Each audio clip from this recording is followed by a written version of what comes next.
Hello, I'd like to talk to you about the 8 dynamics and the greater good in Scientology and what that is and how they relate to each other. Now, the idea or the concept of the greater good is not a new one. It's not something that L. Ron Hubbard, the founder of Scientology, invented. It has been around for ages to justify many different things in the sense of the goal or the end justifies the mean, which is something that Scientology does do as well, and naturally has been used for very extreme situations. But in Scientology, it is used for very mundane things as well. And the standards on which it is used upon are these 8 dynamics. So if it benefits the majority of the dynamics, then it's a good thing, it's worthwhile doing. And the opposite, if it harms the majority of the dynamics, so there are 8 dynamics, so if it harms 5 or more of the dynamics, then you shouldn't be doing it. So the 8 dynamics are as follows. So the first dynamic is the person itself, so the body, the immediate possessions, and the wealth. The second dynamic will be family, girlfriend, boyfriend, your spouse, your husband, your wife, and the act of sex itself, and the rearing of children. That will be the second dynamic. The third dynamic is the group dynamic. So this could be your work colleagues, that could be your group. It could be if you're, for example, part of the local rugby club. That could be the third dynamic, but it could be as large and as broad as a whole country. So I live in Switzerland and I am Swiss, so I could say Switzerland is my third dynamic. Then the fourth dynamic builds upon the third dynamic. So the fourth dynamic would be all of humanity. Then the fifth dynamics are all other living beings. So these are plants, insects, animals, all of that. That's the fifth dynamics. Then the sixth dynamic is so-called MEST. MEST stands for matter, energy, space, and time. And that sounds rather weird and complicated, but it's actually simply the physical universe. So everything physical that you can see, touch, but is not living. That would be MEST. Then the seventh dynamic is the spiritual dynamic. And this would include also anything religious. And so naturally Scientology would fall into that because Scientology and Scientologists consider Scientology to be a religion, and therefore that would be part of the seventh dynamic. But it would be any other religion. So Christianity, for example, would be part of the seventh dynamic. But anything spiritual of any sort of way. I even had once a discussion about music being part of the seventh dynamic because it can be very emotional and something very spiritual about it. But that's a little bit part of interpretation, I dare say. Now, the eighth dynamic is the so-called God dynamic or infinity dynamic, and it is actually represented oftentimes in Scientology as the number, or rather the figure 8 put on the side, because that is the symbol for infinity. And what it means basically whatever you want it to mean. I mean, even when I was a Scientologist and I first learned about this as a child, nobody could ever tell me exactly what that means. What does that mean exactly, the God dynamic? I mean, we don't believe in a God. We don't, although we worship Hubbard like a prophet in a sort of way, we would never have used the word prophet. I would never have used the word God or anything like that. But, I mean, he's definitely worshipped in that sort of way, but nobody would ever consider him to be a God or a prophet or anything like that. So I'd never really understand what that means, but I have come to sort of understand that it's there more as a sort of PR thing, so for public relations, so that if somebody were to ask, well, your religion, you say your religion, so what God do you believe? And then you could say, as a good little Scientologist, well, there is the eighth dynamic, which is supposed to represent God, but nobody can tell you exactly what it means. It's very open to interpretation. All other dynamics are quite well defined what it means, but the eighth dynamic has always been very open, so whatever you want it to mean is basically what it means, the God dynamics. I mean, he liked to represent it in a way that you are standing in the middle of a pool of water and there are ripples coming from you, and each ripple would represent one of the dynamics. And as I understood it, as I interpreted it, the reason why he did it that way is to show that the one closest to you is the most important, and then it goes on and on and on. That is not to say that the first dynamic is not as important as the seventh dynamic, but to say that you have to first take care of your first dynamic. If your first dynamic is doing not very well, how on earth can you expect to be working on the other on another dynamic? And that makes sense.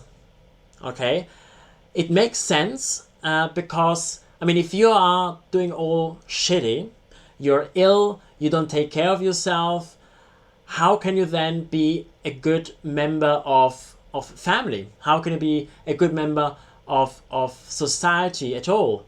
You know, if you can't take care of yourself, how can you take care of anybody else? So that sort of idea makes sense. Now, that's not something that Hubbard invented. It's just something that he just wrote down. I mean, that is pretty obvious, and I think everybody can agree that it's one of those things that you learn very early on when you do Scientology, where you can say, oh my god, yes, it makes total sense. And there are many little courses like this and many ideas like that, which basically slowly get you those meat hooks in you, and then as soon as they're really firmly in you, it can really pull you into Scientology, because then you are going to do much more crazier stuff. But because you saw these other things which made sense, you would think to yourself, okay, maybe this doesn't make sense right now, but later on it will make sense. And that's oftentimes how they get people in, right? With these very simple, digestible facts. Anyway, and what is amusing about this is that although this makes total sense, in Scientology it never gets applied that way, ever. First dynamic, you never go really to the doctor. You really only go to the doctor if you really have to, which is why many Scientologists die not very old, and oftentimes of things that could have been cured, right? Such a thing as mental health care obviously doesn't really exist, because they are against psychiatry, psychology, all kind of medical drugs and all of that. So that's the first dynamic, already completely neglected. The second dynamic, family. Oh, darling, don't make me laugh. They don't care about family at all. I mean, it is so weird, for example, that in the SEOG, the Sea organization, which is the elite place where Scientologists can work for Scientology, where you sign your billion-year contract, where you work 100 hours plus a week, where you're supposed to get £50 a week, but I oftentimes got £5 or £10 a week. The idea that these people shouldn't have children, for example, I just find weird, because, I mean, don't get me wrong, I'm glad they don't have children. I'm glad they're not allowed to have children, because these children would only be completely neglected. I mean, I was neglected, not completely, but I was neglected quite a bit here and there. But imagine having a child growing up in the SEOG, that would be terrible. But the idea that they themselves wouldn't want to promote to have children, to expand the field of Scientology, I mean, that is something that I didn't understand while I was in the SEOG. I did not understand, why are you not allowed to have children? I mean, wouldn't that be a wonderful thing to have more Scientologists, more SEOG members that way? Anyway, I'm glad they don't have it, but it just didn't really make any sense. And apart from that, family is completely neglected, because you get told, as I was told when I was a child, that your parents are not really your parents. They're just your caretakers. You just happen to be in this body, in this situation. You just happen to have this mother and this father. You happen to have this brother, this sister, this uncle, this aunt. And so therefore, you never grow up with this connection of family, that family is important, that the need of the family you put before the need of others, and so on and so forth. Or that you look out for your family or whatever. Has that never been there? And of course, there's the famous disconnection that we all know about. I mean, I've been disconnected from family members, because as soon as you say something that they don't like, rather than having a discussion, find out, well, what's the problem really, and really talk about it, and either trying to really understand your side, or at the very least agree to disagree. They can't do that. So what they do the easy way, and they just cut you off. So the second dynamic, family, is completely gone. Then the third dynamic is obviously very much pushed. The third dynamic, the group, so Scientology, the SEOG, that you obviously have to push and have to do. All other groups, not very interesting. Then the fourth dynamic gets obviously pushed, because we, as Scientologists, as staff members, as SEAL members, we're there to help humanity to clear the planet, so that naturally get pushed. So that is something I find amusing, that Hubbard puts it very clearly that the first dynamics is the most important. You have to first take care of yourself, and then you can take care of your family and your husband and your wife and your children, so on and so forth, and then you can really be part of any sort of group. But the first and second dynamics get completely neglected, and that is something I've talked to my siblings about as well, because that is just a fact, and it's just something to think about. So that is what Scientology mean, or Scientologists mean, when they say for the greater good, or for the greater good of the number of dynamics. Hello there again. I do hope you found this video interesting, intriguing, possibly a little disturbing, and do let me know if you like it by hitting the like button. If you like my style, even if I have sometimes a little brain fart when I talk, please leave a subscribe.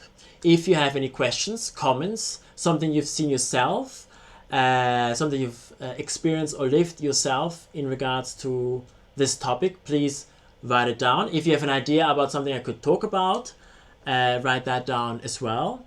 Thank you very much for listening, for being here, and I wish you a most marvelous day. Goodbye.